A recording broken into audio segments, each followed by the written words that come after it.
Goeiedag, good day, fellow South Africans and citizens of the world.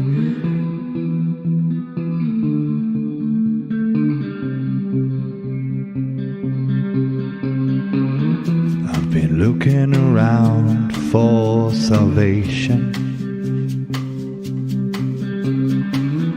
I've been looking around for the truth.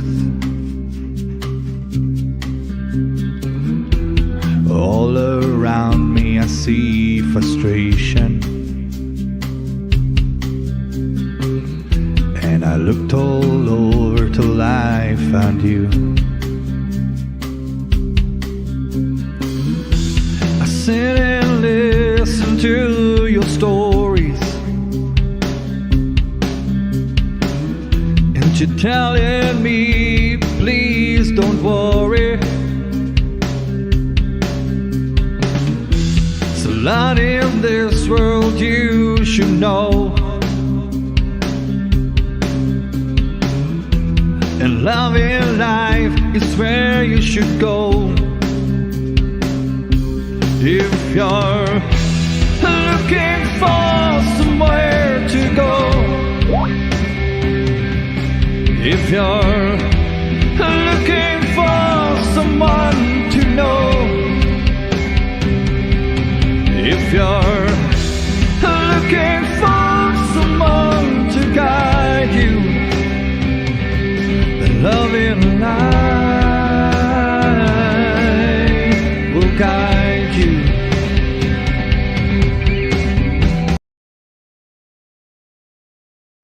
Goeienaand, good evening, fellow South Africans and citizens of the world, and welcome to tonight's live stream.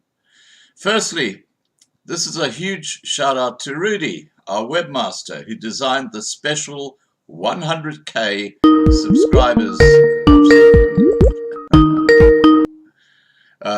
who designed the special 100k subscribers Loving Life commemoration avatar. Sorry guys, I was a bit thrown by someone trying to Skype me. Now that special avatar will be sent to just over 20 family members. It now also features in the header banner on the Loving Life TV website with the words Channel Hero replaced by News and Views. I will unveil it now. Okay, let me show you the graphic, guys. Here we go. There it is. That's a special graphic that is going to be sent out to just over 20 people who've played huge roles in Loving Life over its period of development. Let's get back to the discussion. Right. After the live stream tonight, I will send a personal letter and the graphic to all worthy recipients on the Loving Life logo, which can be used as your avatar on YouTube, Loving Life TV, Gmail, etc.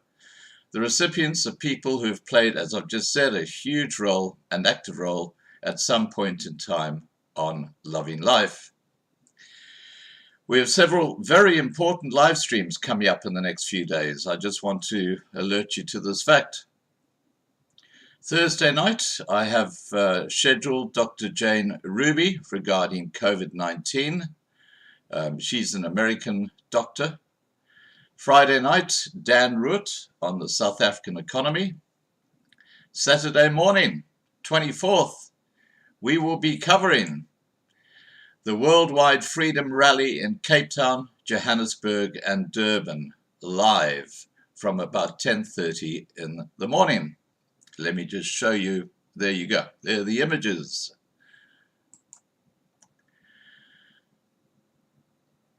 (8 p.m. Sunday, the 25th, we have our special Loving Life live stream, where you will meet many of the channel heroes and others who have played significant roles in assisting me to make Loving Life what it is today. We have an amazing team. Now, I have a very special request for help from one of our family. Charlotte, who I see is here in the side chat, also known as Spinnekop. And Charlotte wrote, "Hi Oom, Is it possible to ask our family if someone has got a spare phone for me? I've been robbed of mine. In town, someone grabbed it. I stay alone and have to go through Facebook in case of an emergency.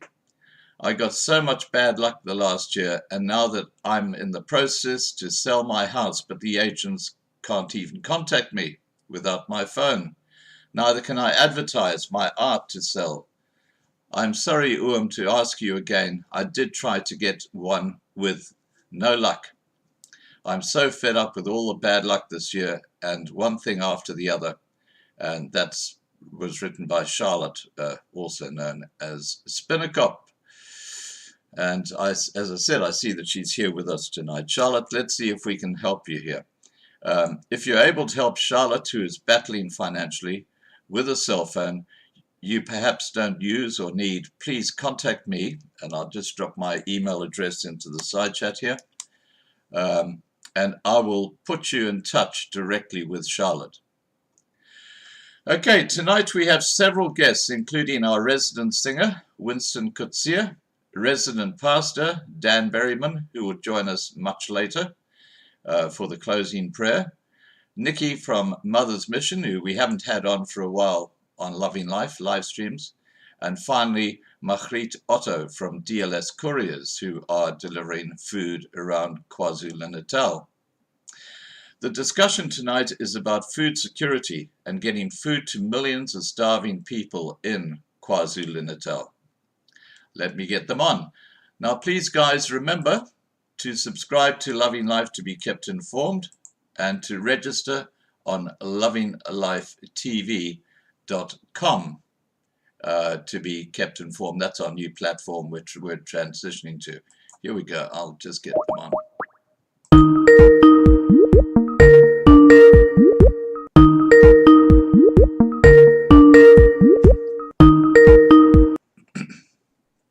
Hi, Nikki. Scott, how are you doing? Excellent, thank you. Excellent. Let me just get the others on, okay? I won't be a second. Yeah. Long time no see. Very long time, Scott. Yeah. Can you see me? Oh, yes, we can see you. Yeah, that's perfect. I'm just getting Margriet on. Live? Yeah, we're live. Absolutely, we're live.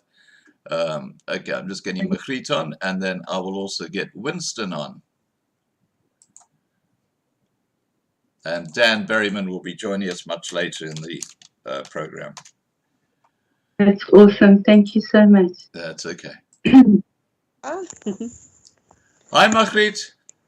Hi. How are you guys? Excellent, thank you. I can't see you, Margriet. Have you got your You camera? can't see me.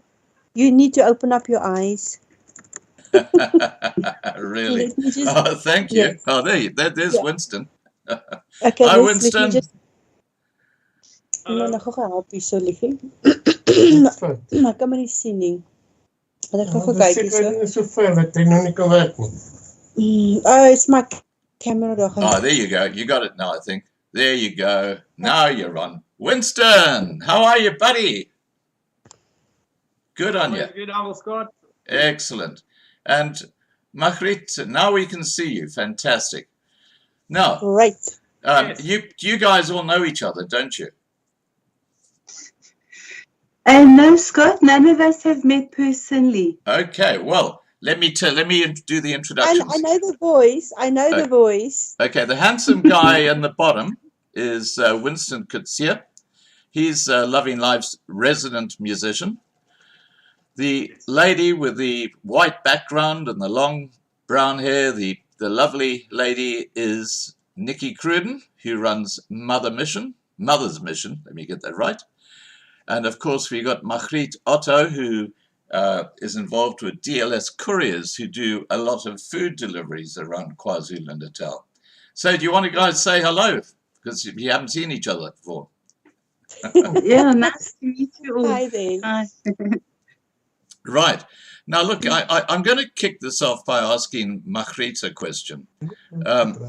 You've been traveling around and delivering food, haven't you, since this chaos has taken place? We have indeed done so. So we got donations in, and obviously a lot of people phoning in for food. We've got family down in Durban, so we've got first-hand information on what happened and what all over the news. We've seen what was happening, how they burnt and vandalized everything. So immediately we grew up in Durban. So it's a hard matter. Yeah. Now, what is the situation like on the ground? And I'm talking about not just the burning of trucks and burning of buildings and all the other stuff that's gone on, but I'm talking more about how is it with the people? Are there a lot of people who are literally starving because they can't get food? There are. I'm just going to take the lead here. There are a lot of people starving. I'm actually getting calls from people saying, "Excuse me, I haven't eaten for 2 days. Can you please help me?" And with Nikki and Loving Life Support, it was just amazing. With all the NGOs that's registered and legit people, we could help people on grassroots. Which is excellent. There's really, really people. My husband drove down to Durban with a load, 1.2 tons of food, and we took it down to Marvin Children's Home. And he sent me video clips of people, they stand in queues for food. And, it's jaw-dropping moments where people just say, we haven't eaten. There is just no food. There's no shops. There is bread available, but can you believe it now? In South Africa, bread is around about 7 to 9 rand, and now they're selling it for 30 rand. It's a scarce item, and when you go to the shop, you get 6 rolls for 29.99, and normally it is half the price. So you also get people that takes advantage of this and try to make money out of this whole situation. So you have to work through Nikki's, the Loving Life situation where it is legit. And the people, wherever you're sending your food stuff to, it is trustworthy people. Nobody's going to do you in. They're not going to take an opportunity and try to make money out of this. But really, people are begging for food. Yeah. No, and it's cold in South Africa. It's freezing cold at the moment. Yeah. So it's even worse. It's a worse situation. Right. Now, just so everybody knows who's watching, DLS's banking deal, it's not yours. There's a special account that's been set up with the banking details. That's actually below this live stream in the description, both on YouTube and on our new platform, lovinglivetv.com. So if you are able to make a donation, please do so. You'll find out tonight how desperate in need people are. Now, if I can go to you for a second, Winston, you're down on the south coast, and that was hit particularly badly. Did you go and visit that storage place in Amanzimtoti that was completely devastated?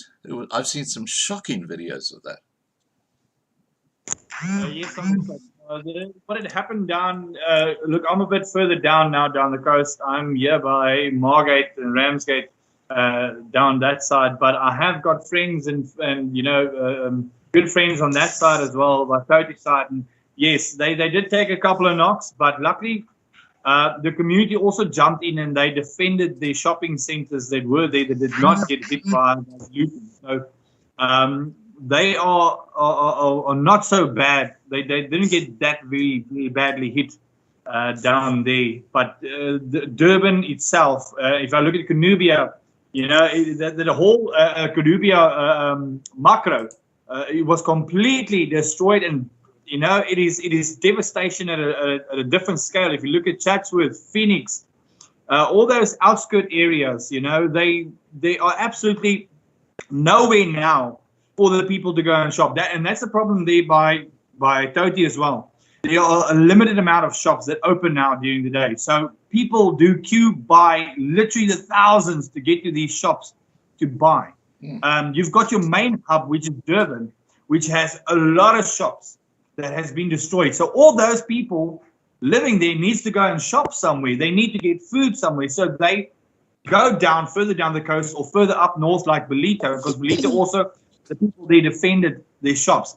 So now these people from Durban are now moving down to the coast areas up north and down south to go and buy food, the big sensities. And here by us, we locked down Port Shepstone completely from 6 o'clock the evening to 6 o'clock in the morning. You don't move in there. So the people got a limited amount of time to go and shopping. Plus, there is a huge amount of people that wants to go and shop, because our shops down here on the coast, if you go look at Port Edward, the only place that got hit was Port Edward. They only looted the Spa and the KFC there. Luckily, the people itself, the CPF and the security companies and our police officers were there to put a stop to them from coming in further. So we actually protected our shops here from Heberdean right through to Port Edward were protected and still protected on a daily basis. But we never know when they're going to come back. And now we've got the influx of people coming from the outside in to come and do shopping. And that's where the problem comes in, because we've got the COVID restrictions and regulations. So, you know, once there's, I think, 400 people or 300 people about a big shopping center, 300 people in, they close the gates and no one can shop any further. So there's this, the need is too big for the supply. And that's the problem we are sitting with now. Now, I just wonder what it must be like out in the townships. It must be absolutely devastating out there, especially for people who are disabled and can't move. And it must be absolutely horrifying. We've got members that's from the townships that came down and spoke to us and told us that it is horrifyingly bad there by them. It is very, very, very bad.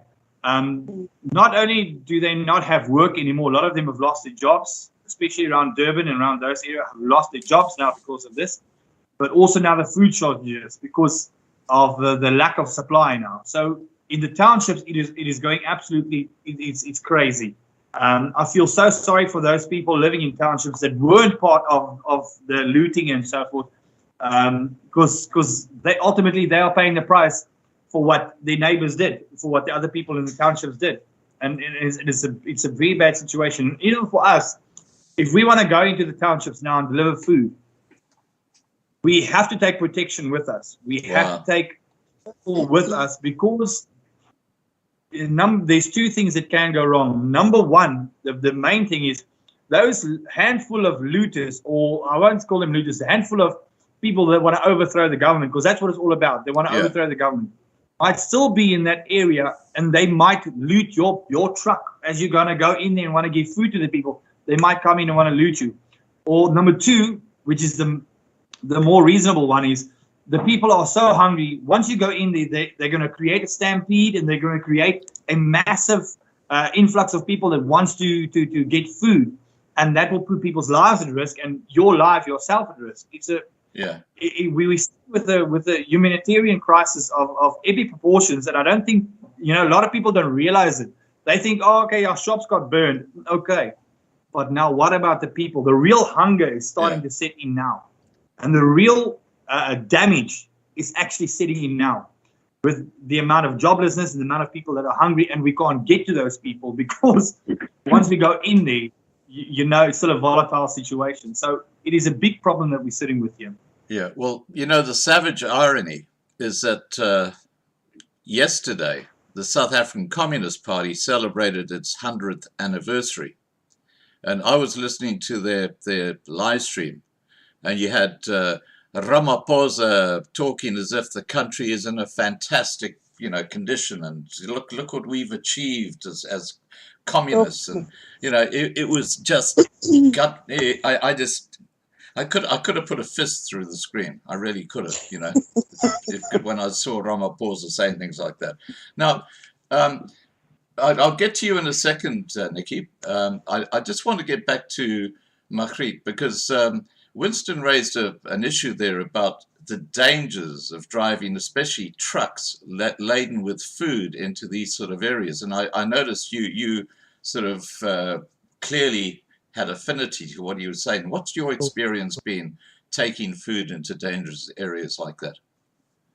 But besides that point, we also have a lot of potholes in our roads. So even that damaged, the vehicles. So what they do with the looting, it seems like organized crime, as they get nearer to a certain area, it seems like it's like a telegram that just goes through the whole community, and they stream down, the main roads and so on, and they loot this vehicle. It's unbelievable. Like a lot of monkeys jumping onto this vehicle, they sit it, and they actually take their buckies. We've seen them They take their buggy's pocket next to the vehicle and they just throw all the food stuff off the vehicle. It is terrible. And I just want to add as well, with everything that is burned down, some of those smaller shopping centers like a Pick n Pays and Checkers or whatever that is still open, they're still in operation, they've got limited stock. So in South Africa, you've got we got the feedback from my brother and we also saw the videos. The people are standing 3 to 4 kilometers in a row. So they start there at 7 o'clock. And as they move forward, taking COVID in consideration, with the spaces and what have you, and the sanitizing, as they move closer, when they get to the front, they are only allowed to pick 5 items. So if you've got babies and you've got animals at home, what do you pick and what do you leave? And this is where the community comes in and where we work as a team together, to work hand in hand and go straight to the communities. We bypass, the Pick n Pays and the ShopRites, and even when they go and collect, they say only one person per family member are allowed in the shop. Even if you take your children with you, if you take your husband with you, only one person. So you need to pick, are you going to take that cold drink or are you going to take the bread? Are you going to take the mealie meal or are you going to take the toilet paper? And you need so much. So tomorrow the whole thing starts all over again. You need to get into the line and make good choices, and make sure that whatever you pick, it stretch a long time. And then the other thing is that bread is not available. Bread, they didn't bake bread now for 2 weeks. I went to Sasco and I got a donation from Sasco, and they just said there's no yeast. In other words, nobody can bake the bread because there's no yeast available.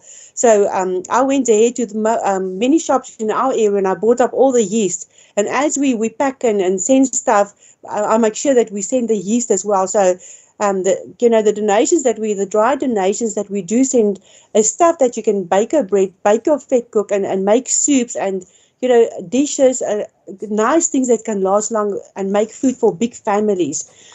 It's terrible, Scott. It is really, really terrible here. So we really urge the guys to donate and help us and assist us. People in South Africa, like they mentioned before, besides the fact that everything is burned down, people are losing their jobs. They're jobless. So they've got to rebuild it. They've got to rebuild all these centers. We've got all the food coming down, but where do we deliver it? Where is it going to? So now what they do, I've spoken to a lady. They said if you have a 34-ton full of chicken, they get orders from the street. And by the time when it gets to the destination, those people were standing in the line and take it off, off that specific vehicle. So that is the way that we do business at the moment, because they don't have the shops and the malls to deliver. It is absolutely terrible, terrible. Wow.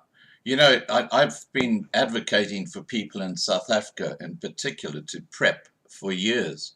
Have a stock of tinned food, make sure you got spare water, drinking water for just this sort of eventuality. And the number of people who in the past have said, it'll be okay in South Africa, we don't need to prep. Well, I bet they're eating their hats now. Now, Nikki, you've been involved with Loving Life for years and years and years, although you're sort of very much in the background. And you're a wonderful lady. I mean, I've got to tell people who are watching now that Nikki is a very special lady. She's actually one of our channel heroes. And later today, you'll be getting a special little logo that you can use as your avatar on YouTube and stuff like that as a thank you for your involvement with Loving Life. And Winston is also going to be getting one because he's also a channel hero. All our channel heroes get it. I see Winston getting excited there. But Nikki, on a serious note, have you ever seen things as bad? Because you've been working and helping and feeding people for years and years and years. Have you ever seen things as bad as they are right now in your area? No, Scott. I've watched our infrastructure and our economy collapse, but I've never seen anything like this. Not even the tremendous storms we had in 2008 where our roads, our bridges were washed away and shops weren't able to receive collections. Never in my whole life. I've never seen anything like this. We were actually getting reports that this was unfolding in Zimbabwe a year ago. And we were horrified that this could happen in a modern day society. Never in our wildest dreams did we honestly believe this would really unfold. But as you said, there are a lot of preppers in this country, and a lot of us have in the back of our minds always prepared for the worst but hope for the best. So this is a humanitarian crisis. The area that we are in, the lower south coast, has been in a state of a humanitarian crisis for a very, very long time. We are a pension community. Most of the people here, and I would say probably about 80% of the community here, are pensioners. And the people that do work are family business people. And because most of us are husband and wife business people, all three of the people you're looking at here are family business people. The husband and the wife is the company. We can't become BBE certified because you don't have a third party in your marriage, and our marriage and our business work hand in hand. So a lot of us cannot comply with this BBE story. So we completely cut out of the economy, and we have no means of generating an income in this country. So a huge section of this population, somebody in the family has to leave the country to go and generate an income so that the family can survive. And it's not just the men. My sister-in-law left the country to keep the family going back here in South Africa. So I can tell you lots of women who've left their family behind. They've left their children behind to try and generate an income. Wow. So it's very hard. It's very Scott, we have a huge population who are destitute. 1/3 of South Africa's white population are destitute. 1/3. It's a huge section of our population. And most of our population are in the higher age group section, so 50 years and older. So the working population, most of them have left the country. We're too old to leave the country. Nobody wants us. We're stuck. So what you're saying is that there are a large number of people in your area who are basically destitute now. Nikki? Sorry, Scott, you broke up. Can you repeat that, please? Yeah. What you're saying is that there are a large percentage of people in your area who are now destitute. They kind of got nothing. Yes, Scott, very much so. We have people who live in tents in people's gardens.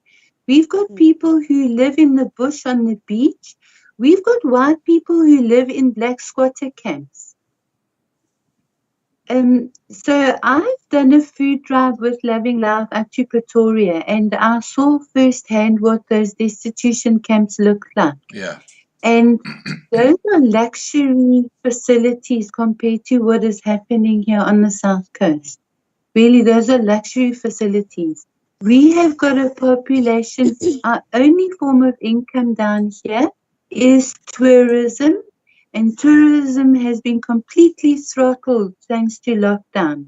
And those who are not reliant on tourism, as I said, we BBEE uncompliant. So, and we can't leave the country during lockdown. So there is a massive section of the population who have been without income for over a year now. Now, Margriet, you've got a trucking business. Now, you're obviously not BBEE compliant because, again, it's a family business. How does that practically impact your ability to do normal business in South Africa? Well, fortunately, we are BEE, so that allows us to go into all areas. And, people reach out to us. I think that distribution at this stage is one of those necessities, essential things that people want. It doesn't matter in which business area you are. Everybody needs something to be delivered to wherever. So we are fortunate we can carry on.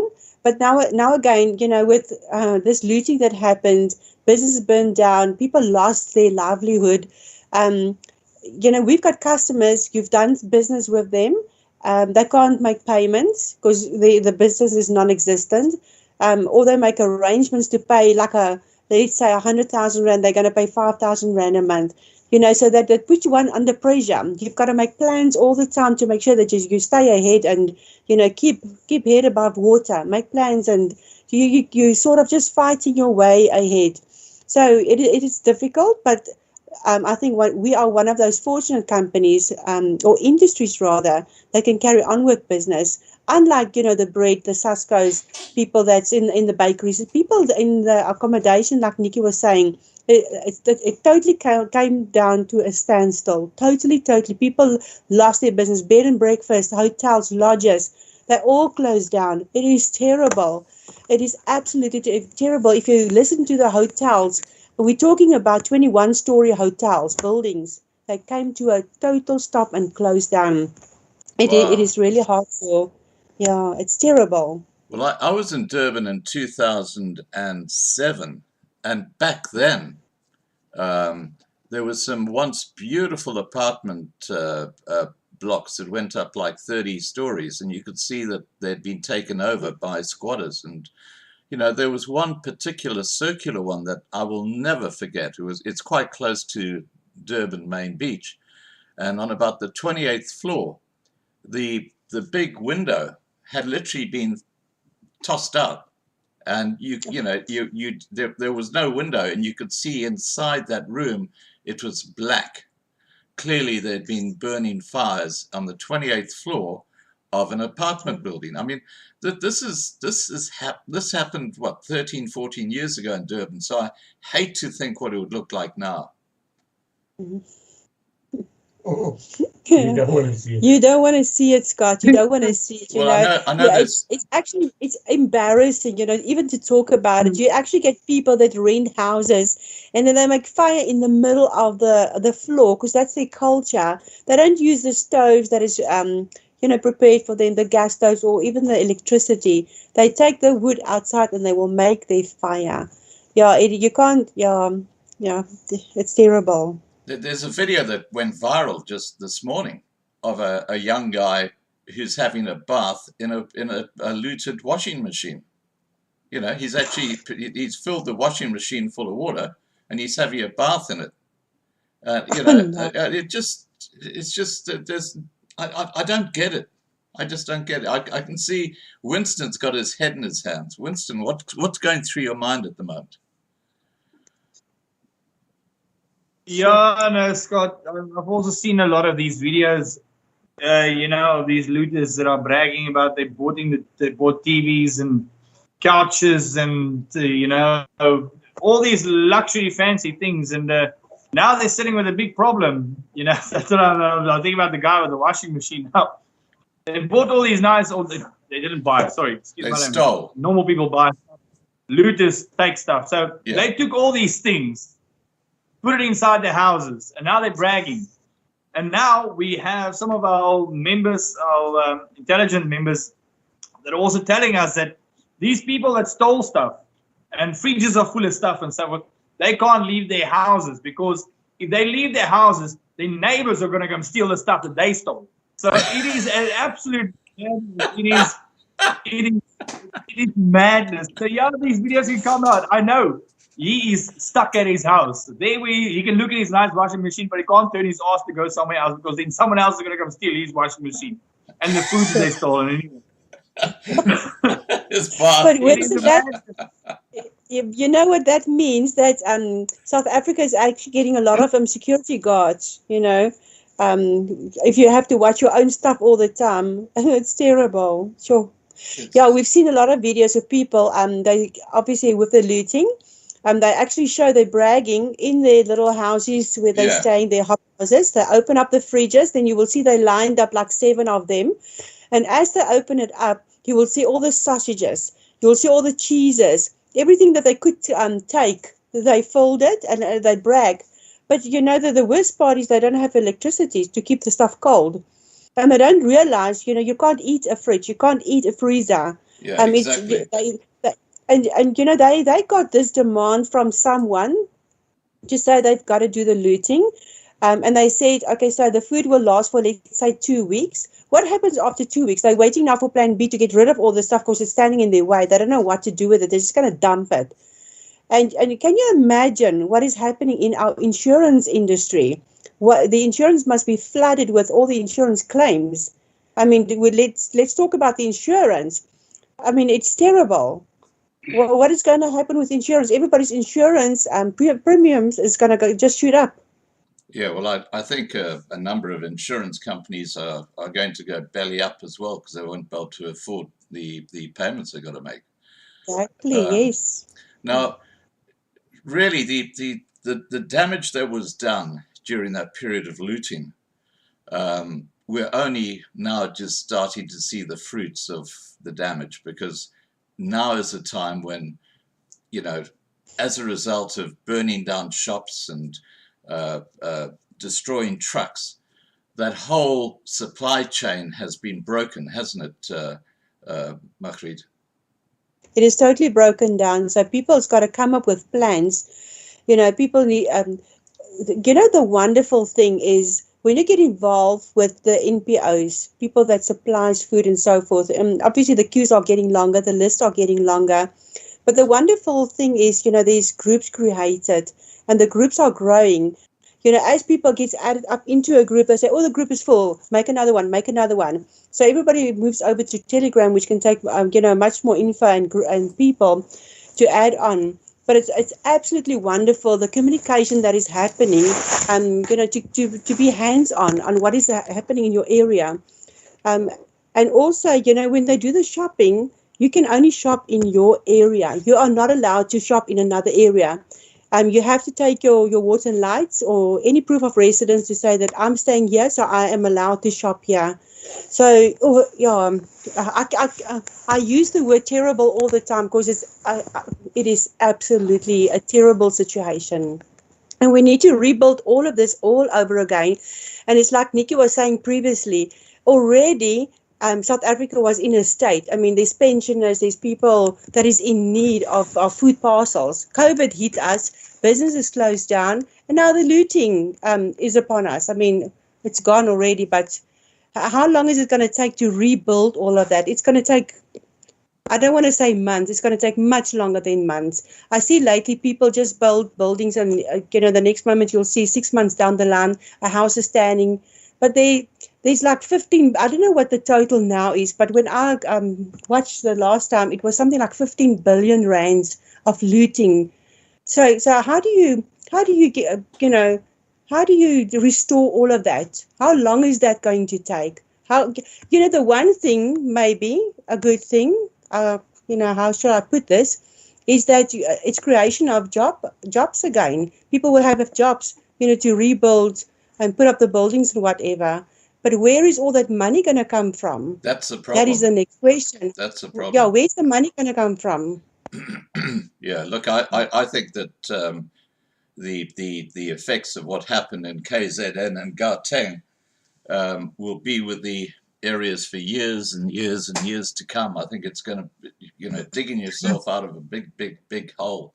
And the thing that worries me is that the police are so inept. They are so incompetent. And in fact, they're actually obstructive. You had communities, especially in the Indian areas, where they'd put up barricades to stop looters coming through. And the police came along and demanded they take away the barricades. This is the Metropolitan Police in Durban. I've seen the videos. And they also confiscated people's guns. This is absolutely crazy.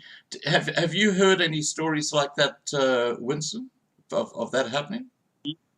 Yeah, the Metro Police, let me just explain to you really what the situation is.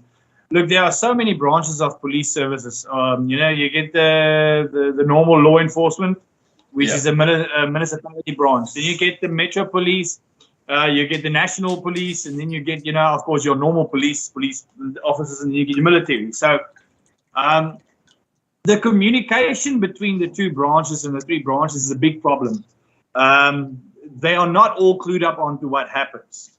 So these Metro Police that came there and asked the people to take the barricades off, they are completely incompetent to deal with situations like this. You know, so the people should have just plainly refused to and say that's our only mean of protection. We'll keep it up, and that's what they did. So they got that situation resolved. I just wanted to talk about the firearm situation where there's a story that the police came in and took people's firearms and so forth.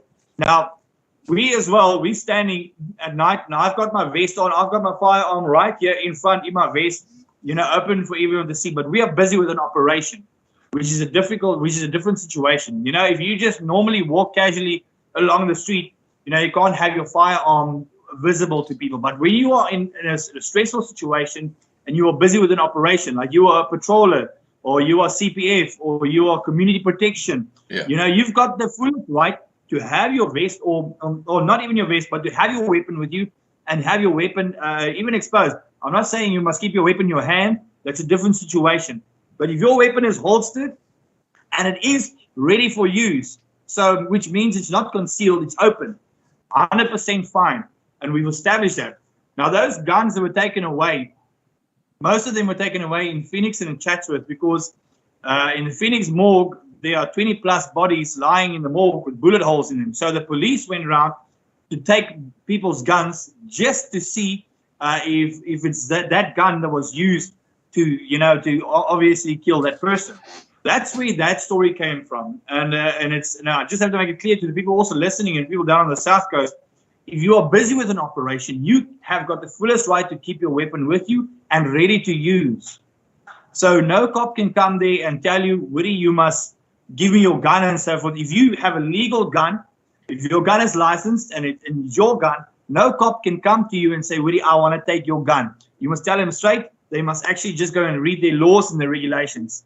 You have got the fullest right to have your weapon with you. And while you're busy with an operation, like you're busy patrolling or you're busy guarding, you can have your weapon exposed. You know, it is holstered, but it can be visible because you need to get to it quickly. So let me just clear up that so that all the people can understand exactly what your rights are. The barricades, also, it's your right to protect yourself, your family, your home, your business, your community. So if that barricade is there to form a protection for your business or for your community, you've got the fullest of right to have it there because it's written in the Constitution as well. You've got the right to self-protection. So you've got the right to have your barricade there.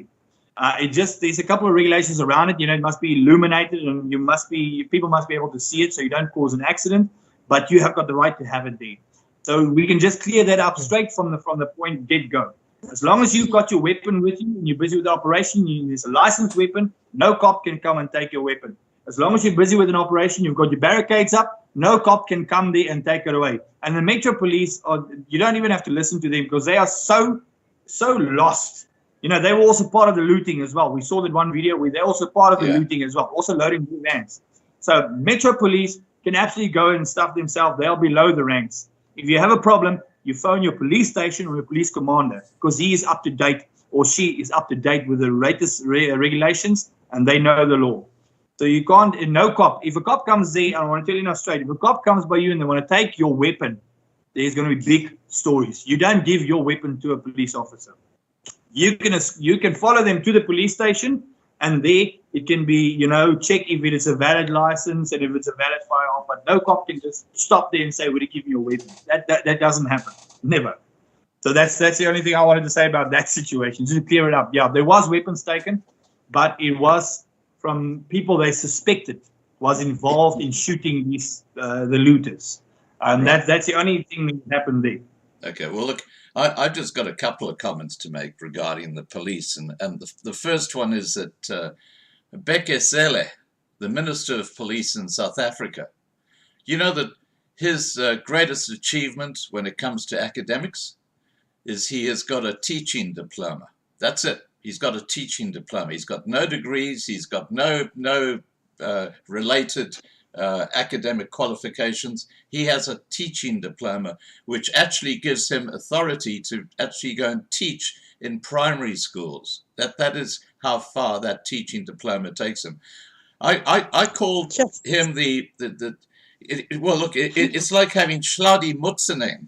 You know, that guy who said, fresh air, give me fresh air. It's like having Schladi Mutzening in the presidential position, having Bekesele running the police at this time. Sorry, you wanted to say something, Winston. Go ahead. You know how the police system and justice system work. In policing, you work your way up in your ranks. Now, usually when you go from Sarge or from sergeant to captain, you know, it's 11 years. The waiting period is about 11 years, and you can go up in ranks. So Bekesele was police commissioner before he became the minister of police. So, okay, when you're a minister of something, yes, it's not expected to you to have any ranks, but you should at least know your job. So if he can only teach a primary school, how the hell did he become the police commissioner in the first place? Because you need to work your way up in the ranks to become to that level of even getting to a police commissioner, like a brigadier or higher. So it is all, he doesn't know what he's doing. Bekesele has got no idea what he's doing. He's trying to stand there with his hood. You know, any person can stand there and look the part. He looks like a mafia.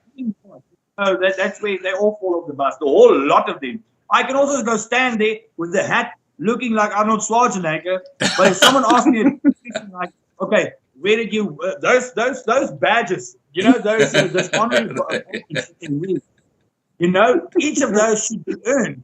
And I see a lot of police officers and police women that's got these row of badges and lines, and then you ask him, what is that? What does that say? Hangas. I don't know.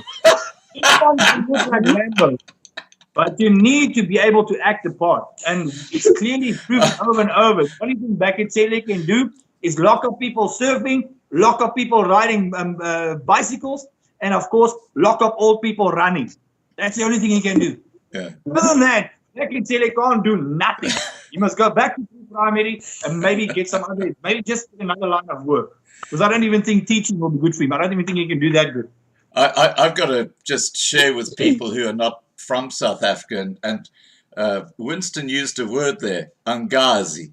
I remember that word so well. When anything went missing in your house and you asked the domestic servant whether she knew whether angazi. On your farm, if I had a farm in the Drakensberg and I had a foreman and something went missing, you say, what happened to this? Angazi. Everything is angazi. I'm sure you guys have got stories about angazi. But Margaret, tell us about the word angazi when it comes to your day-to-day life. Just, I don't know. Yeah. I don't know. I know nada. I know. nothing. It's like Faulty Towers. You know, Manuel, he says, I know nothing. That's what it's like. Yeah. Nikki, have you come across that famous word angazi?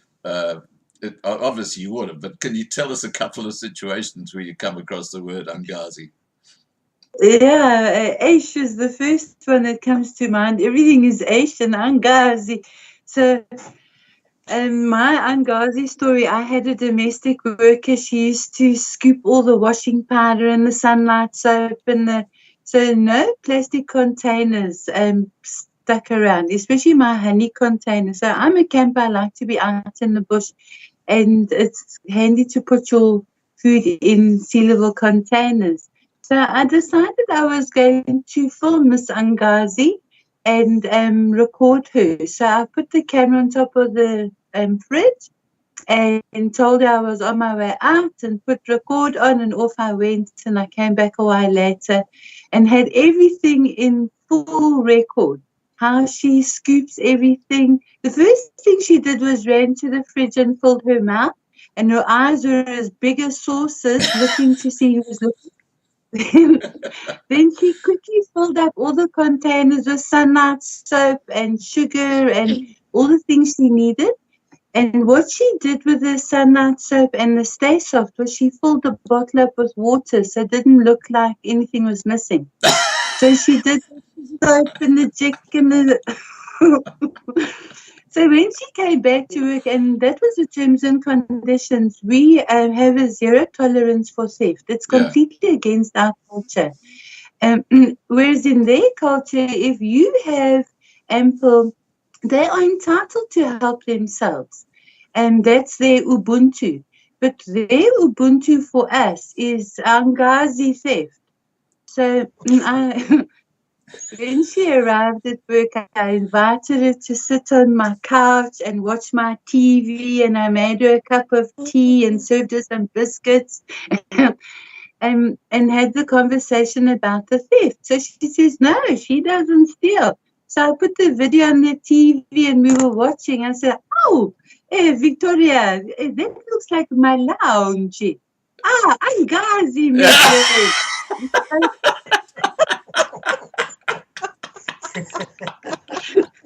So I fast forwarded to all the hot spots, They're filling her mouth, they're filling the bottles, they're doing all this stuff.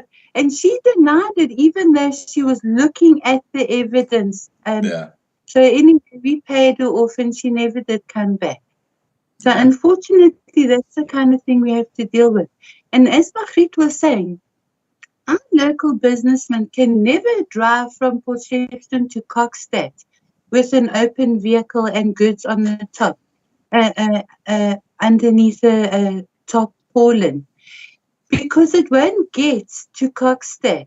There are communities who are so poor that there's a syndicate that will empty that truck off if it cannot go up that hill fast enough. And that is a fact.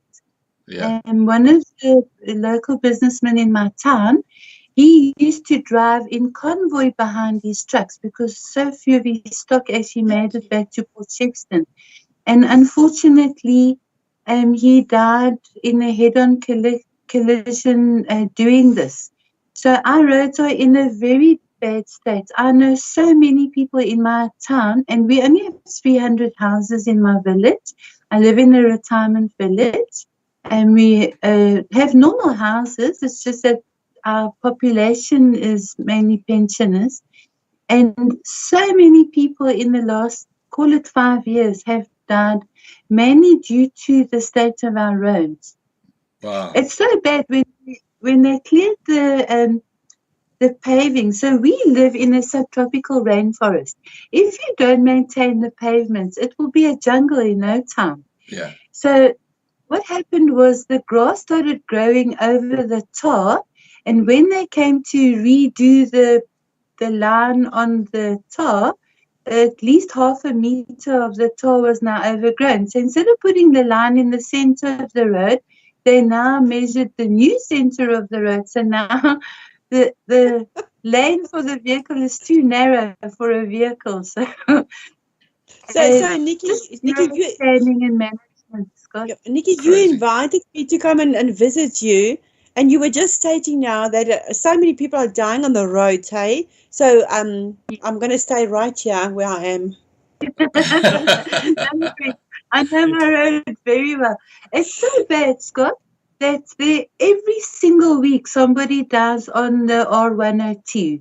Every single week. Wow. We have a bend called Suicide Bend that people who don't know that road will more than likely veer off and go over the boundary. In fact, so Mother's Mission's been going for a very long time. So we've been working hand in hand with our police station. And one of the police people used to be our Father Christmas. And our Mother's Mission Father Christmas died on Suicide Bend. Many years ago. So I know so many people who've actually died on that bend. So our roads are shocking. It's absolutely shocking. The water management is not even to talk about. And as I said, we live in a subtropical rainforest. We could have 100 mils of water in an hour. Wow. In 2008, when we had those tremendous floods, we had a hole at the bottom of my road that you could park 2 tractors in it. And that hole developed one hole. And so that happened on the 8th of October. And I put an article in the newspaper in November with all of our children, all 6 of them in the hole with my vehicle behind it. It looked like a little matchbox, actually.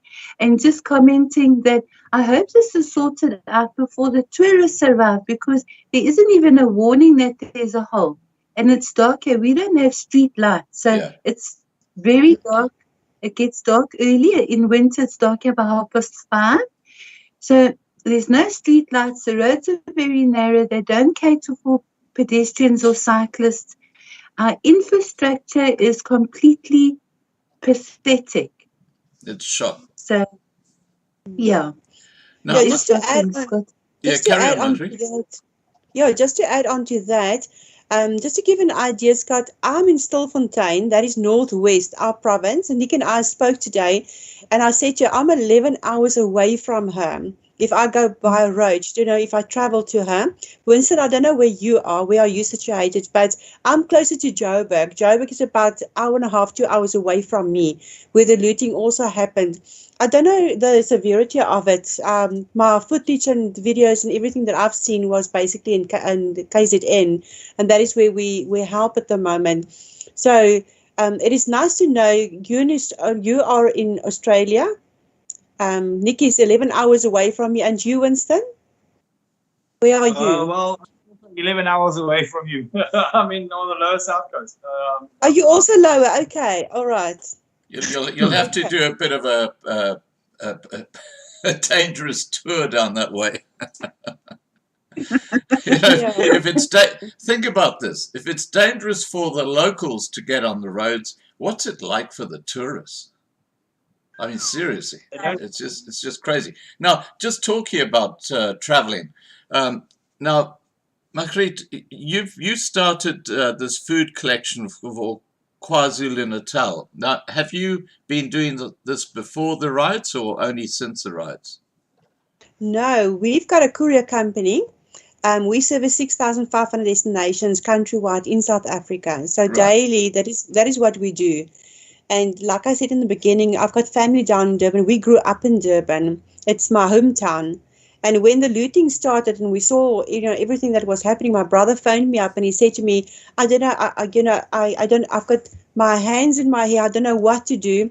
I don't have any diesel because there was no more diesel supply. And he said, I don't have food. The queues are queuing here 3-4 kilometers in front of his house. And my husband said to me, we have to help. We have to start up something. And that is how and you won't believe it, when we started, everybody just got connected. You're on this group and that group, and you see this and you see that, and you start phoning people, and everybody wanted transport. Transport is one of the main things that everybody needs. If we are 11 hours apart, how do we get our products to Nikki? So, I've got, obviously with the industry that I'm in for 30 years, we've got the knowledge, the know-how, how to do it. What is the best way to do it? And like you also mentioned, sending a vehicle down, you have to have security. You have to make sure that it's properly packed. You have to make sure that when you tell people, okay, Nikki, I'm sending Nikki now 6 tons of food, and she gets the message. Nobody in the group should know that vehicle is on its way, because we're scared of the looting. We're scared of people that will take it away from us. So we have to pre-warn. Only the NPOs, only they should know it's coming. No one else. So we have to do it in secret. We have to do it in secret and make sure that all the foreign people stays away from our food supplies. And it costs a lot of money. People in South Africa doesn't have money. They've lost everything. They don't have businesses. They don't have jobs. It's terrible situation. So so we really need funds, to keep it going and to feed our people. Yeah. Now, Charlotte's just said in the side chat that she's also from Stilfontein. Now, Charlotte is one of our long-term Loving Life family, and lovely lady. Now, I'm just putting this out there. I think that she is in the market looking for work. So if you have something that she could do, I can assure you she's a very trustworthy person. But I'm just putting that out there.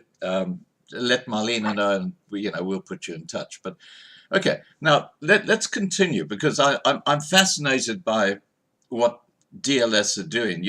As you say, you've partnered with NGOs, and it's all just coming together. That the whole thing is just happening. Now, we have Loving Life has a huge network of people who are farmers, who've provided tons of food in the past to white squatter camps and places like that. And we have a marvelous community within and well, Nikki would know. Nikki's been part of our family for years. Okay, so now DLS delivers food in tonnages to NGOs, and they are delivered from there to people to collect their own food. Is that how it works, Makri? Yes, Scott, that is correct. Yes, we collect, people pay in money, and when we get enough money, we buy the food, we do the groceries. At one stage, I said to people, send me your list of your groceries, that the exact groceries that you need. We will do the shopping, but I tell you, that is a nightmare. I've done it once, and I said I don't want to do it again. It is by far better just to donate the money. We will buy the necessities. And make sure that it gets shared equally amongst everybody.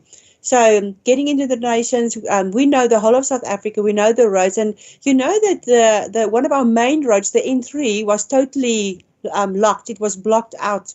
Nobody could travel from the harbour, from Durban to Joburg. That is your main road for food supplies and travelling in containers. And they were so clever just to close down that route. It was a total disaster. So that means everything that was, all the factories in Johannesburg going down to Durban, I suppose it's about 7 hours drive. They blocked it, so nobody could get any food stuff. So nobody could use that road. And luckily, we've been in this industry for many years, and we know the back roads. So, there's many ways to kill a cat. That's what I always say. But we will make a plan. We will make sure. Yeah. That Moy River toll plaza seems to be a death trap. Exactly, absolutely. And when when you get there, you will still have these people that will try their luck.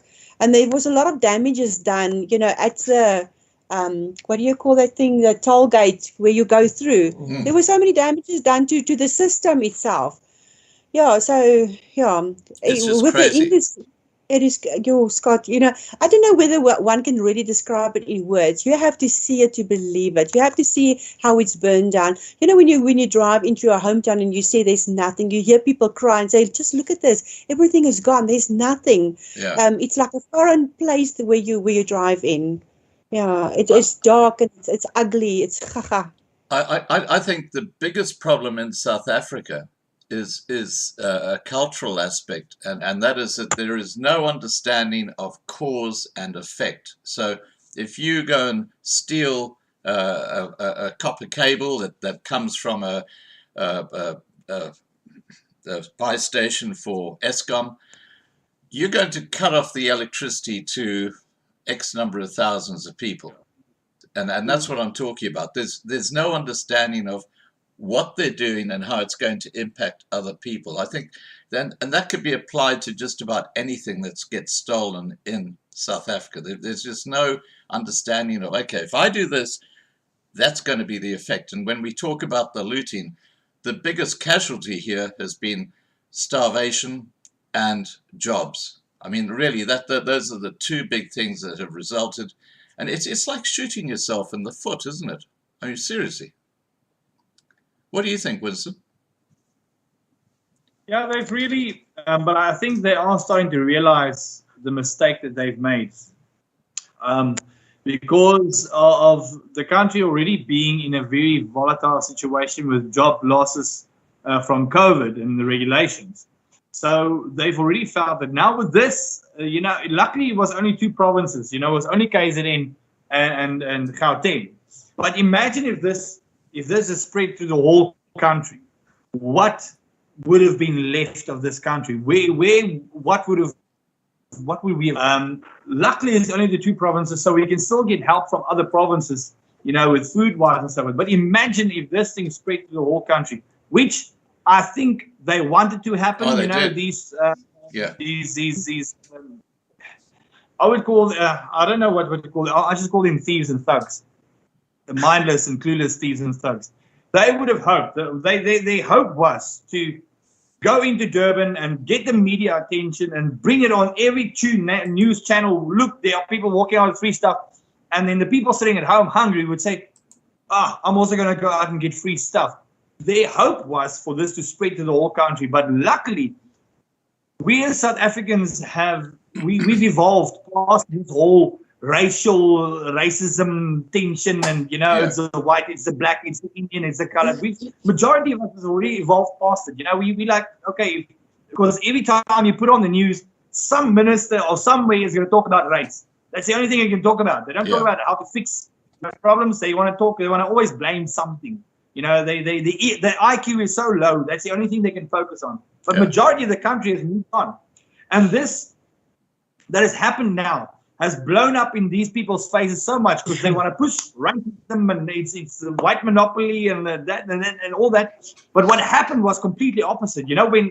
When communities started burning, when shops started burning, it was the people of the community, black, white, Indian, colored, all of us banding together, and we were protecting our communities. We were protecting us. It actually united us in such a way that that's why I say they are IQ-less people that thought, pulling the race card is going to work again. South Africa's moved past it. It's time that the government, this corrupt, thieving, murderous government, also starts just moving past it. You can't play the same tune over and over. Eventually, people are going to get hurtful of you.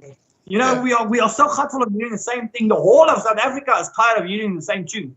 And that's where we're sitting at now. They have united us as people. So that is number one, where they failed, absolutely failed. And number two, only 2 provinces and a handful of people did this. So which shows to us that majority of this country has got an IQ and can look past bullshit. Yeah. So I'm happy this happened. Yes. Like me, myself, we're also sitting in a position where I don't have an income, but I go out and I go and help and I go and assist and I drive. Like I also wanted to say to the DLS as well, if they need protection coming from Durban or coming from anywhere, I've got my crew, we well kitted. That's what we do. We escort people through. I escorted people from Scottsboro and from Toti that wants to come through here that was afraid of all the violence and so forth. So that's what we do. But this whole thing united South Africa in such a way that I don't even think they will try and do this again because they absolutely humiliated themselves. Yeah. They humiliated themselves. And I don't think Ramaphosa or the Zuma clan knows what to do now. They're like, they were banging. They were actually banking on the whole of South Africa flaming up and progressing and racism and what. In the meantime, back around, South Africa said, no, you do your own. Go. If you want to go do looting, go do it on your own. If you want to push this, go do it on your own. So they failed miserably. We just got to pick the broken pieces now. As a nation, we got to pick up the broken pieces and move forward. Move past it. This will be remembered in history as the day that the ANC realized they are absolutely effed. Yeah. Now, I should just tell Margriet and Nikki that Winston is famous for his rants on social media, but several of them have gone totally viral. Now, Winston is also a fantastic singer. He's actually our resident singer at Loving Life, and he's got this song called Hier Bly Ek Boer. And I just think it just sums up so much of South Africa. It's an absolutely marvelous song. Scott, I was just about to say, if I would vote Winston for become a politician. Well, he is. He's going for mayor. I've moved to the line of politics. Yeah, I'm actually running for mayor of Rain Konyeni, our little South Coast. I've moved into the line of politics.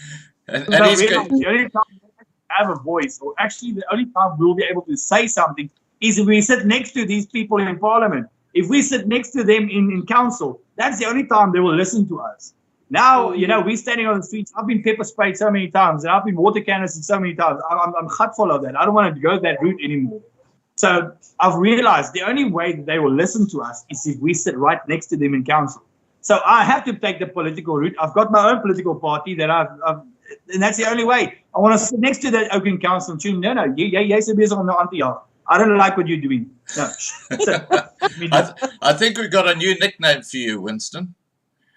Pepper spray Winston.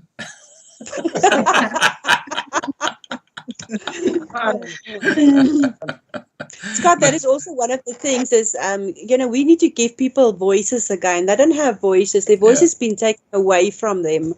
And that is, not only, we have to give them the word as well. You have to sit down with them and talk to them. Some of them are so down, they commit suicide because they've got nowhere to turn to. So I don't know what would have happened if we or the NGOs wasn't in place, and the work that has been done in South Africa, the way that it is being done at the moment, the marvelous job that Nikki and her team and everybody and Winston has been doing. In what degree would it have been if it wasn't for this work that we are doing? Yeah. So, I have to take my hat off for you, Margriet, because you're really getting the message out there. And one of the things you've done is you've partnered with a local radio station, haven't you? Tell us about that. Yes, that is Radio Pulpit. That is our local radio station. Well, they're not local. They, throughout South Africa. They've been going for, I think, 20, 30 years. And I've been, since a young lady, I listened to them. And recently, I sponsored one of their programs, Katejag. And then I told them about, what we are about to do. And they said, well, we want to partner with you. So they designed a banner. We're going to collect the banner now tomorrow morning.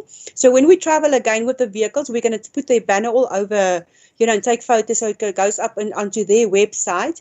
And then we do interviews with them like we're doing right now. And then they've got an SMS number. And they ask the public, please donate. This is the SMS number. And then they provide the banking details. So that is wonderful. That is wonderful. But we need so much more. We really need to triple. We need to triple that because the need is just so big out there. Yeah. Well, I just letting people know that the banking details you referred to are actually in the description below this live stream. And they're both on the YouTube channel and on our own platform, which is Loving Life TV. Scott, I think that everybody that is tuned in tonight, I just want to say this. I thought, before we started, I have to put this message out that everybody that tuned in tonight, you were called here to be in this interview. You were called to listen to the Skype tonight.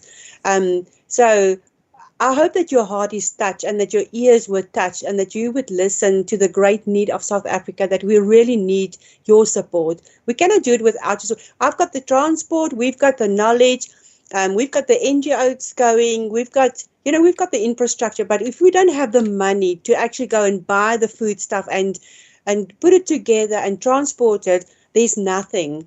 And everybody is sitting really, they on grassroots. They're really on grassroots. So all the people that's listening, please help us. Yeah, absolutely. Now, what I have noticed, and I just want to pick up on something that Winston said. Now, introduce us to your dog, Winston. What's his name? Rusty. Rusty. Hello, Rusty. Oh, lovely. Now, I just... Russell. Fine. I just want to pick up on something that Winston said, and that's about how this looting has actually united so many people who wouldn't normally be united. And I'm talking about across the racial barriers. What I've noticed in particular is that the Zulu royalty or leadership are actually reaching out to people who will help stabilize KwaZulu Natal. They're actually saying, look, let's work together. So you've got, people who can think clearly actually now starting to work together. And one of our other channel heroes is Dr. Peter Munns, who has a very good personal relationship with the royal family in the Zulus.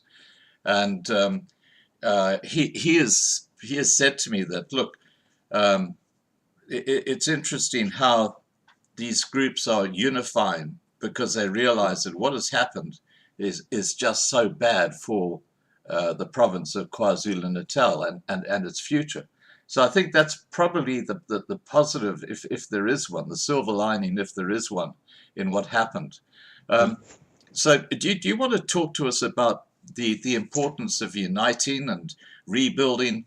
Margriet, do you want to just take us through that? Definitely, yes. I'm like I said, I'm in Clarksdorp, Northwest, and the looting when it started, they tried to go to our town as well. And the taxi drivers, I get goosebumps when I just think about it. The taxi drivers, they were just like one unit defending our people. They blocked off the roads and they said, "You're not going to come in here, and you're not going to loot our little place that we have here." So it was amazing to see how they drove through all, through the houses, through our streets, through the towns. And my husband was telling me about a video. I'm not sure about the town. What was the town called? But Rustenburg. There was a taxi driver. There was a white lady with her kids that went into Rustenburg, and she wanted to go to a shop to do some shopping. And he stopped her. But she was so terrified of what's happening. She didn't want to open up her window. And he said, "Ma'am, just open up your window. I just want to talk to you. I'm here to help you. I'm not here to harm you." And she was terrified, and he really had to try again. And she eventually opened up her window, and he said, "Ma'am, you cannot go in there alone. We have to send, I'm going to go with you to make sure that you are okay when you do your shopping. Nothing happens to you, and I will drive you out of town again." And she went in and she did her shopping. And you won't believe it, about a week later, he was shot dead because he was doing a good job. So that was a terrible thing, and everybody just mourned about this beautiful taxi driver. When you see a taxi driver in South Africa, they're hooting and they just got their own rules and regulations on the road. You have to be, you have to give way. It doesn't matter how they drive, you're always wrong, and they always, they've got their own rules and regulations. But anyway, so the unity, like Winston was saying previously, to get up as one, to take hands and work together. The racing card, they try to play, but it's not working. It is not working because everybody is protecting their properties. And, obviously, when you get to a factory, people aren't there over the weekends or after hours. So they went straight for the factories and like the malls and where the distribution centers were looted. Huge transport companies in South Africa, that is now Value, RTT, DSV. It is huge places that was just burned to the ground. And they are the ones that warehouse all our food stuff. So the looters knew exactly where to go, where to target. Value is one of the huge companies who provides all the distribution centers in South Africa, the food stuff. And from the distribution centers, it goes out to all the areas. Everybody draws stock from there, and they burned it down. Can you imagine how much food was in there? That is everything that was imported, from overseas. It goes into the distribution centers, in the provinces, and they went straight for it. Our macros are huge stores. It was burned down. There's nothing left. So it's only those small little malls that is left. Yeah. Now, in about a quarter of an hour, we'll be wrapping up this live stream. What I'm going to do is I'm going to ask Dan Berryman. I hope Dan's still here in the side chat. He's our resident pastor, to come and join the live stream to say a prayer for South Africa. And what I'll do, Marius, we will play Hier Bly Ek Boer as the final thing that we do on tonight's live stream. And just for the record, Margriet, Winston has got an amazing voice. He does a lot of jamming sessions with us. In fact, my theme song for every single live stream I do, that was written by Winston, and that's him singing. He's got a fabulous voice, and I'm giving you a bit of a plug, Winston. Smile. I can't wait to hear.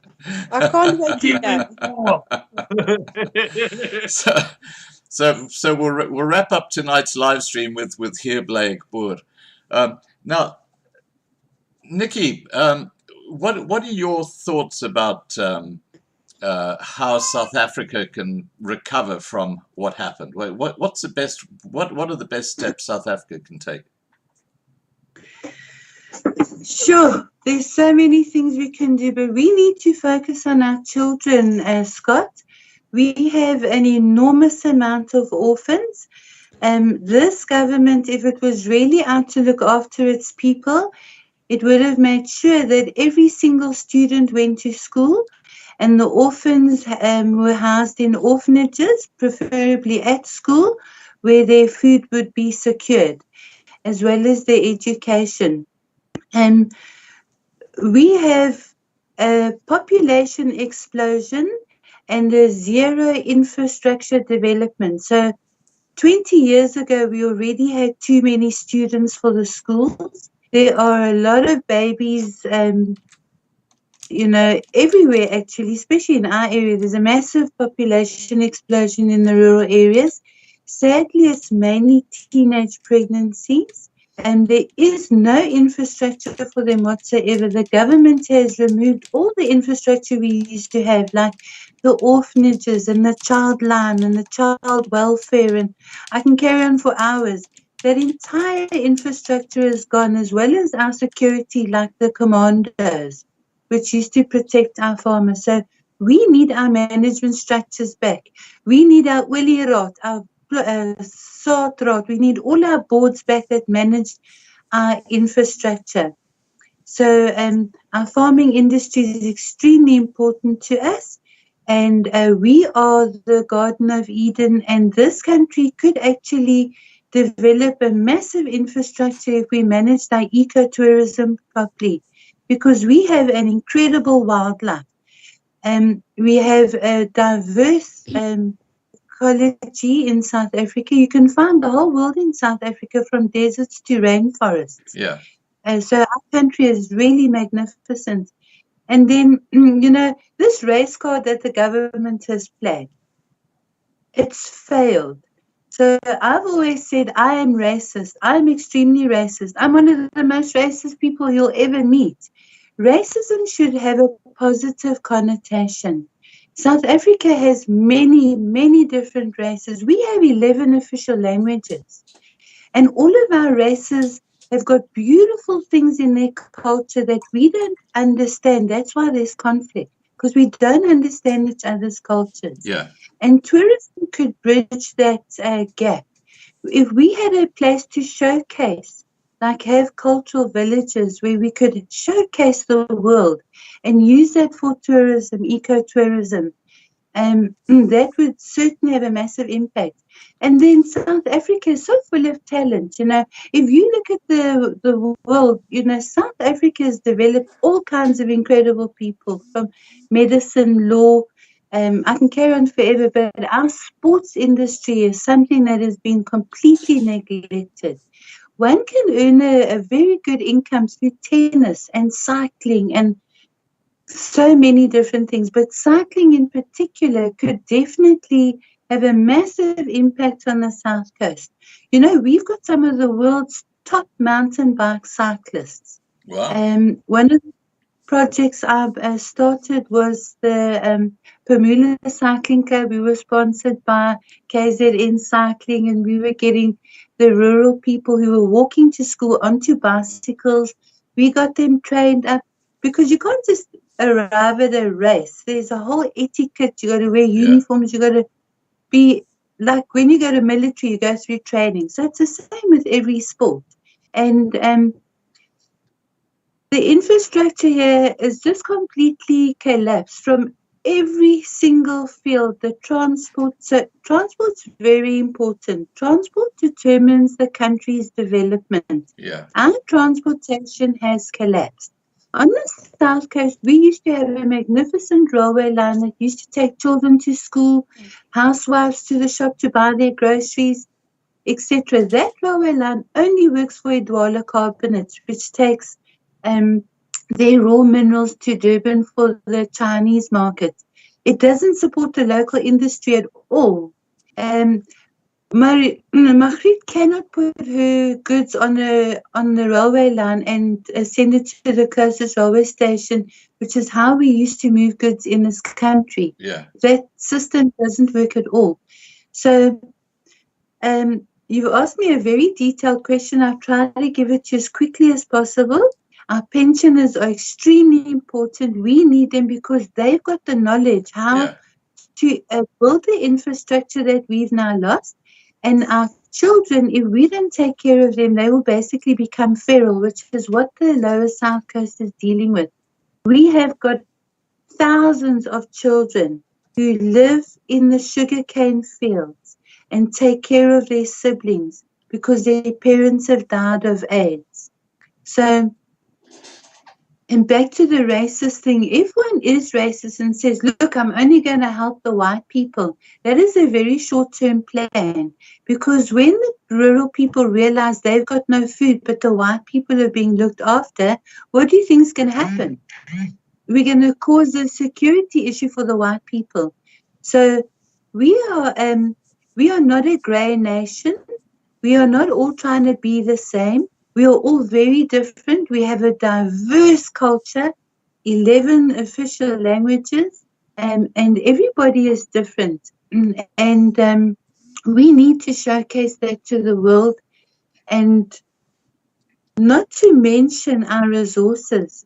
We've got the biggest diamonds in the world, the best quality of gold. Yeah, I can carry on for hours. That's why the world wants our resources, because we are the Garden of Eden. And you know what, Nikki? We've also got Nikki Cruden, who's like, I always think of Mother Nature. You know, your ability to work with herbs and stuff like that. I mean, you have an incredible amount of knowledge and experience. If you were out in the bush, you would be able to survive on just eating the foods that are naturally around you. Tell us very quickly about that. Right. So where shall I start? I'm a farm girl. For me, it was normal to make medicine from the plants in the garden. I became very ill, and it was thanks to all the guinea pig medicine the doctors were giving me. And I eventually became a natural healer, a certified herbal healer, Reiki healer. I just put a lot of energy into finding alternatives and God's way of healing. So I like to try and understand what the problem is.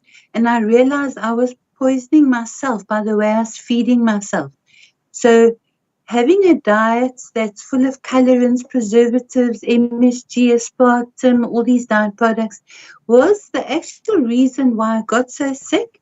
I lost my eyesight, it's now -5, but that happened in a very short space of time, literally within 2 years. So that is permanent to fix. And then I realized that, so now I've now corrected my health. It took many, many years. The doctors couldn't find what was wrong with me, but through just following God's instructions and eating God's food and using God's medicine. And the Bible tells us, I give you the treats, the food for the eating and the leaves for the healing. That's just one proverb. There's so many more. But the Bible gives us all the instructions we need to have, and nature confirms all of our management structures we need.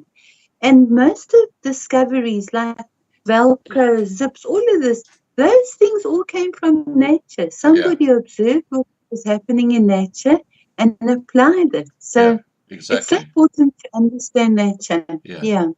So for those people who are wanting to get involved and know more, we have already got so many groups in place. We try and stick to WhatsApp because a lot of the people we deal with don't have Telegram, don't even know what Telegram is. A lot of the people we deal with don't have cell phones, let alone airtime. And just to confirm that when we did that live, that food distribution in Pretoria, I don't know if you remember, Scott, I took up about half a ton of bananas. I remember that. We did a live stream, and most of the people in those camps had no idea what YouTube was.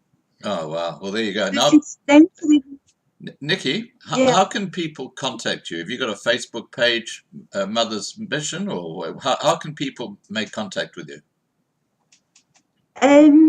So that's difficult. The last thing I want to do is be bombarded with inquiries. I've already been snowed under with people. Please, can you help me? Yeah. So I like to work in a management structured form. We already have a system in place where if people want to contact me, they send the email to Marlena, and Marlena will then okay. forward it to me.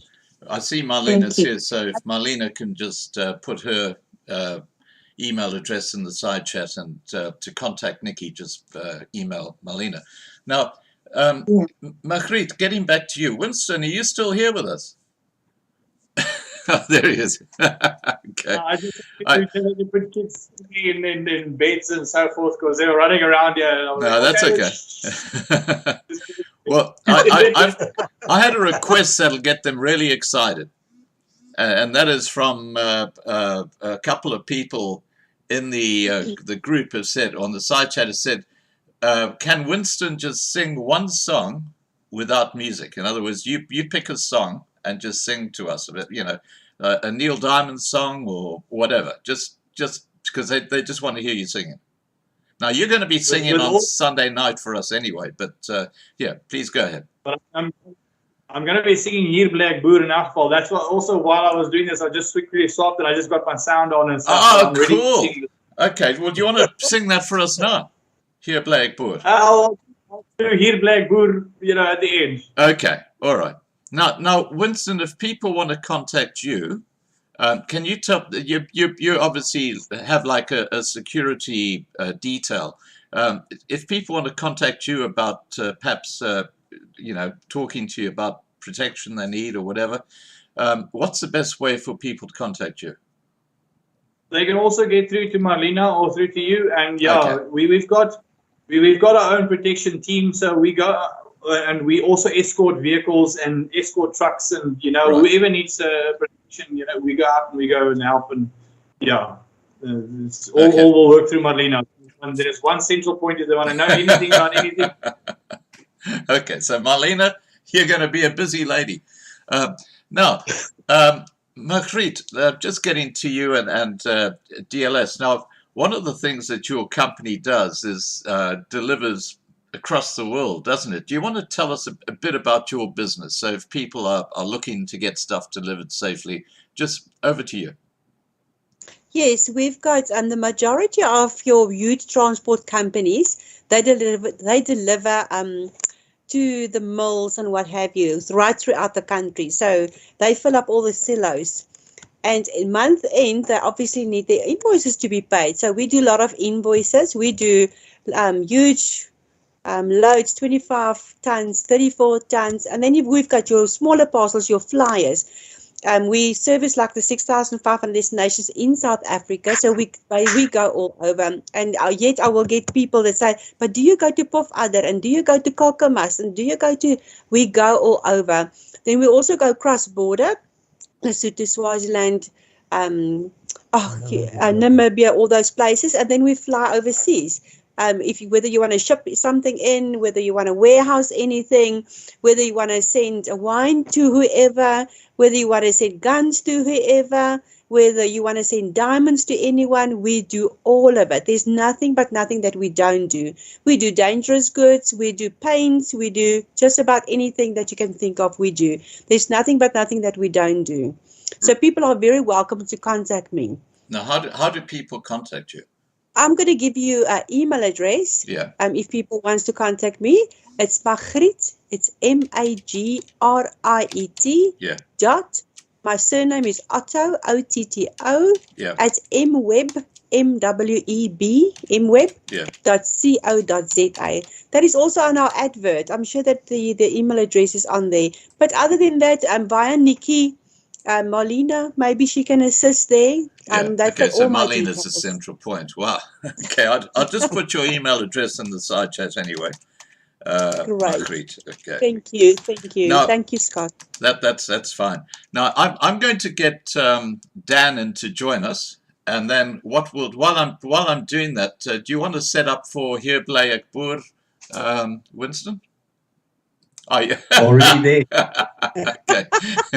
Give me a second while I get Dan on, okay? Hang on. There we go. Cool. Add. Okay, I'm just calling Dan into the session. While he's responding, Winston, do you want to sing us Hier Bly Ek Boer? Yeah, I can do that quickly. Hier Bly Ek Boer, one of the songs that I wrote. Fabulous song.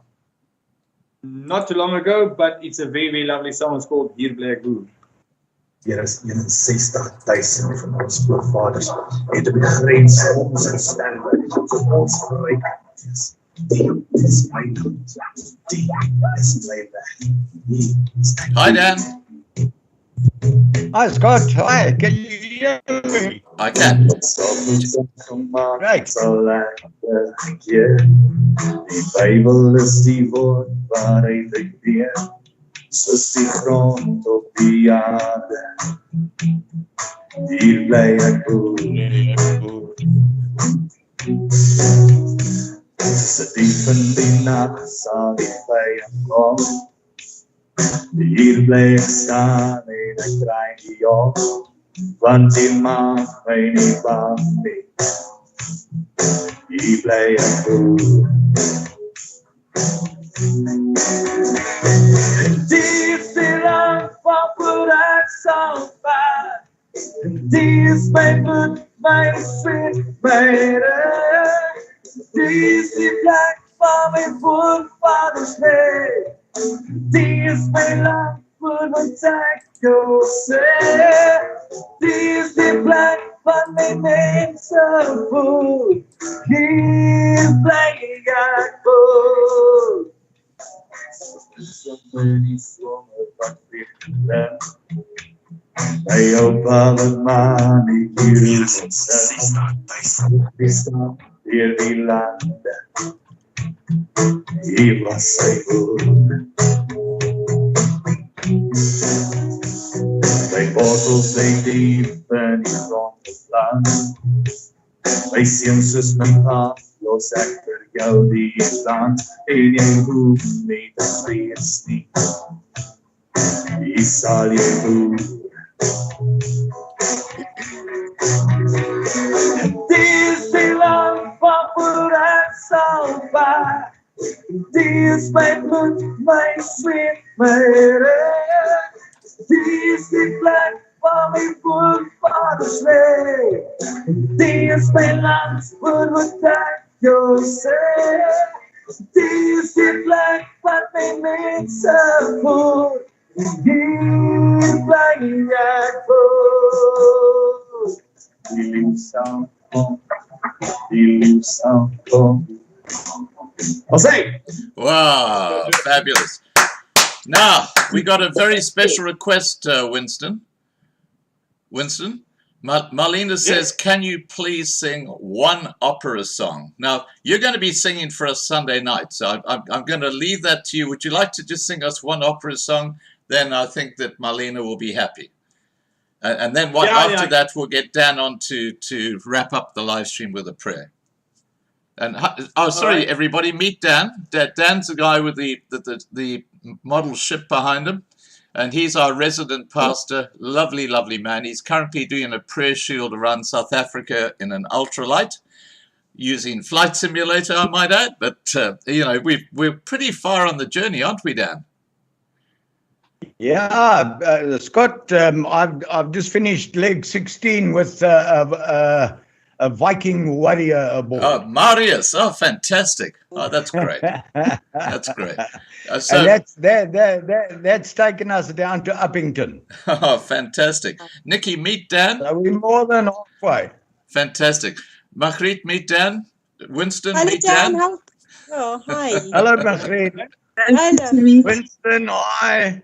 Hello, Nikki. Hello. All right, Winston, do you want to sing us an opera song? And then on Sunday night, you'll be singing for us as well.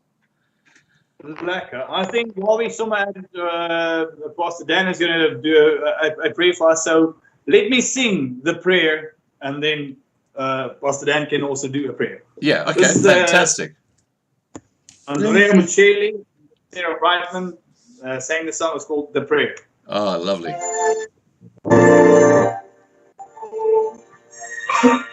I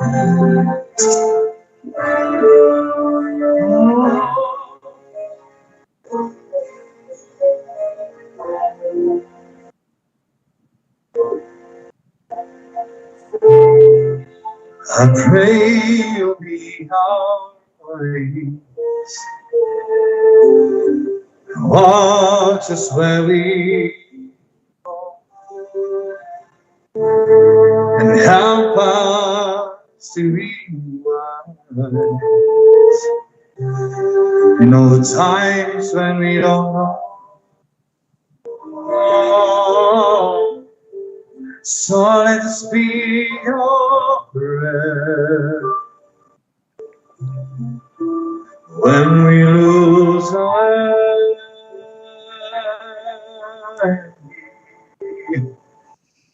Lead us to a place, guide us with your grace, to a place where we'll be safe.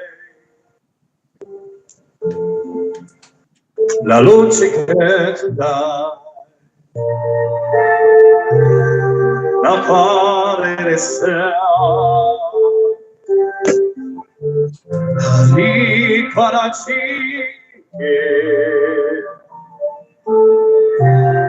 interna sarà sei, la mia preghiera. Quando felice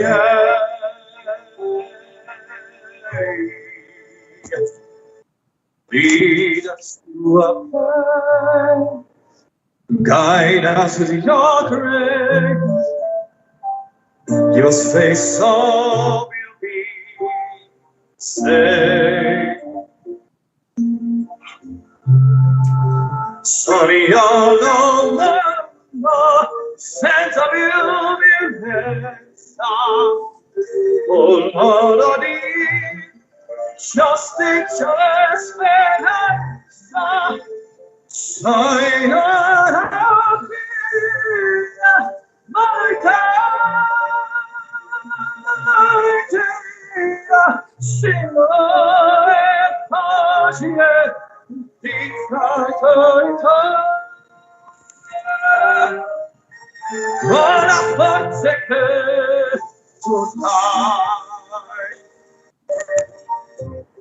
e dentro sapere, brigata di amore, eterna dentro sé. So let the spirit of prayer,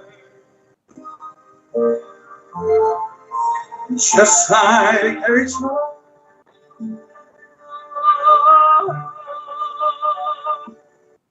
needs to find a path, guide us with your grace, your space so real, be safe. Era perché dai a te sarà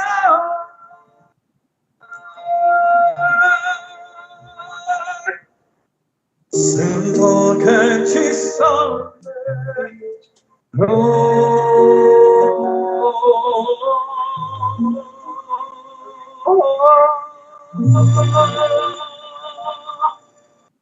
Oh, wow. Wow. Oh, thank you. You know, I have to tell you, Winston, I think you drew tears to the eye, not just of myself, but of Dan as well. I think Dan was having a little tear in the eye there, weren't you, Dan? This Well one, done. the left one. You noticed. Yeah, I did notice, yeah. All right. Now, look, it's been an absolutely fabulous evening, and I want to thank my three guests for joining me tonight. Obviously, we all know Winston. He's a very well-known personality on Loving Life. Nikki, we haven't had on for a while, and Nikki, it's been wonderful to see you again. And Margriet, it's your first time on Loving Life Live, and thank you for joining us tonight. It's been an absolute pleasure to have all three of you on.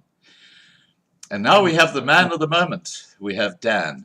Dan, who's going to say, I have to tell you guys that Dan has got an amazing connection with God. I mean, when he comes on and prays, things happen. There's so many instances of this in the past. I think back of Isaac van Zyl. Remember that evening, Dan? Scott, I do, but you're making me very embarrassed and fearful of the Lord at the moment, mate. Well, it's good that we fear the Lord. Anyway, over to you, Dan.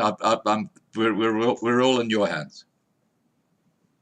Righto. Good evening, all the folk on Loving Life and the Loving Life family. And let's bow our heads together now as we come before our Lord. Let us pray. Father, as we draw near to you at the close of this day in our beloved land, we think of the recent period of unrest in Gauteng and in KwaZulu Natal. And tonight we ask you to put your focus on KwaZulu Natal. What a beautiful part of our country. The beautiful beaches running for miles and miles from Margate in the south to Sodona Bay in the north. The beauty and majesty of the Valley of 1,000 Hills, the soaring Drakensberg Mountains of the Midlands, with peaks like Cathedral Peak and Champagne Castle and Giant's Castle. And all of this has been placed under a blanket of darkness by powers and principalities little understood by ourselves. Yet, Father, we know that you will turn this dark time into a time of celebration as we remember this time in days to come as the time when you intervened on our behalf and turned a disaster into a victory. Like on that day thousands of years ago, when mankind took its God and crucified him on a cross, the darkest day in humanity's history turned into the greatest beginning for healing for all the world. We pray now for those who will suffer because of this time of rebellion, for the young children who are already digging around in the scrap heaps to find something to eat, for the abandoned woman who must cope on her own to raise a family of grandchildren left for her to feed and educate, for those who have no work and who want to work. We bring those who have been the source of this trouble, those misguided wretches seduced by greed and avarice, living a life of ease and luxury, draped in a necklace of pride. They live on uncaring and unfeeling, not knowing that a day of reckoning as they stand before you to give account is coming. We stand encouraged as a nation by the words that you left for us in South Africa, in a burnt-out Bible in a storage facility, where you said, and I read, I will grant peace in the land, and you will lie down, and no one will make you afraid. I will remove wild beasts from the land, and the sword will not pass through your country. You will pursue your enemies, and they will fall by the sword before you. 5 of you will chase 100, and 100 of you will chase 10,000, and your enemies will fall by the sword before you. And I think, Lord, the wild beasts that you refer to in this passage are the ruling powers and the principalities who have ravaged this land for a long time. Their day is coming. So let it be, Father. Amen. Amen. and amen. Amen. Thank you, Dan. That was fabulous. It's a great pleasure, Scott. All right, lovely guys. hearing all you folks tonight and everything that you had to share with us. Thank you so much for your work. And Winston, dankie, né? Met absolute plesier. Baie dankie. All right, guys. I'm going to wrap up the live stream now. Thanks once again for joining us, and let's all keep in touch. Just contact Marlena if something's happening that you'd like to tell the world about, and we'll get you on a live stream. Alrighty, and I'll see you and Dan on Sunday night, because you've both been recognized on Sunday night, and Winston's going to be singing for us. And of course, Nikki's joining us as well. So 3 out of 4 people here. Margriet, you've still got to do some long yards to actually get into this elite little group that we have here. Absolutely. Thank you for the invitation. It was great. Thank you, Scott. It's fabulous having you on. All right, guys, I'm just talking now to those in the side chat. Thanks, guys, for joining us tonight, and for the moderators, thank you for the great work that you always do. And yeah, take care. And I'll leave the side chat open for a few minutes so you can say your goodbyes and have a chat. Cheers, guys. Bye for now. Bye. Thank you.